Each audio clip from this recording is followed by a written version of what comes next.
Hi guys, I'm Maylin Dovan, certified athletic therapist and founder of Rehab-U Movement and Performance Therapy. And I'm going to talk about the benefits of eccentric exercises or eccentric contractions in training and in rehab.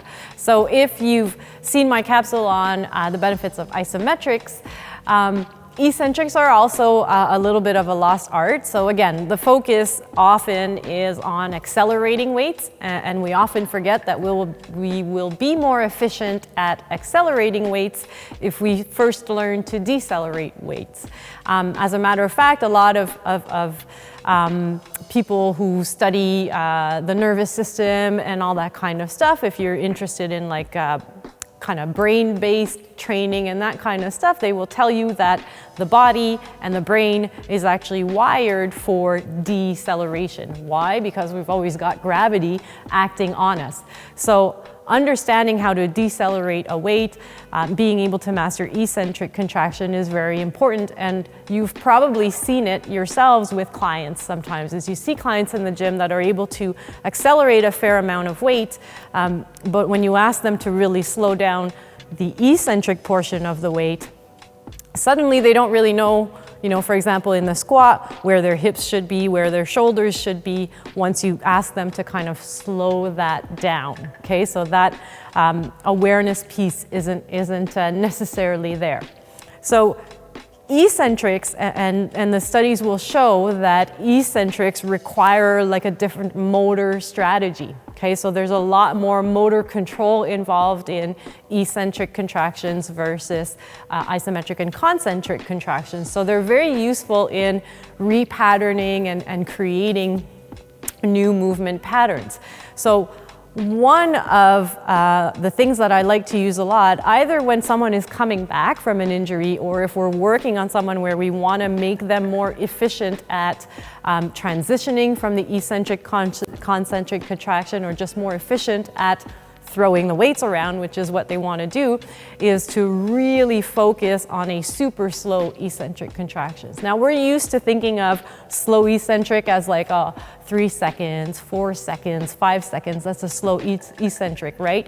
So first of all, maybe 5 seconds is a slow eccentric, but on a side note, you want to make sure that the person is actually doing a 5-second eccentric, because sometimes people will say it's a 5-second eccentric and you watch them and you say, well, I guess we don't count seconds the same way, okay? So for one, that's one thing, respecting the tempo, but when I talk about using a slow eccentric to create a lot of awareness and to create that capacity to decelerate, which, as I said, is important for performance and for rehab, I'm talking like 9-10 seconds. So a really, really, really slow eccentric, okay? So we're gonna show you an example with a back squat. So if you have someone, before you get under the bar, I'll just, because you're gonna get under the bar and I'm gonna keep talking. And so when you have someone who tends to like collapse to the bottom of their squat and they're missing that control element, one of the things that we said in a previous capsule was you could use an isometric and have them stop or spend some time at the bottom of the squat. That could be one strategy, and having them slow down is another strategy as well, okay? So if you've got those people who don't have that element of control. If you're working with someone who's rehabbing, for example, from a knee injury, you're really reworking on that ability of the muscle and tendon to cooperate to decelerate the load. So using super slow eccentrics is interesting as well. So let's use the example of a back squat. And we're really talking slow, so we're gonna go 10 seconds here. So as he breaks, I'm gonna go 10, 9, 8, 7, 6, 5, 4, 3, 2, 1, and up. Good. 10, and I let him count.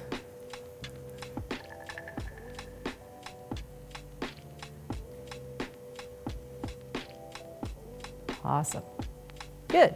Now, interestingly, for the first rep, I counted for him, which is another way that you can use eccentrics with an external pace, which can be interesting in cases of tendinopathy.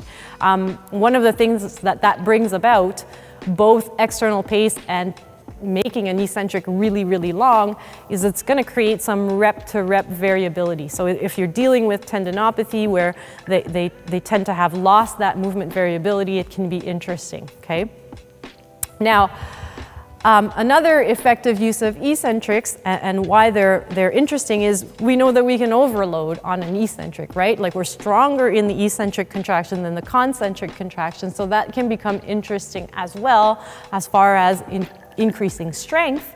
And from a rehab perspective, if we want to start to overload one side more than the other.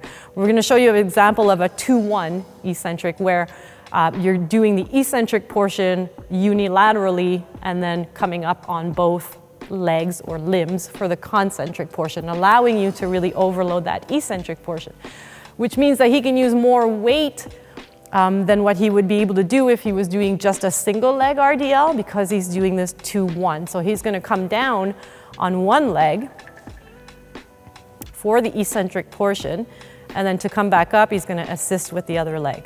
So he can really overload that left leg and come back. Good.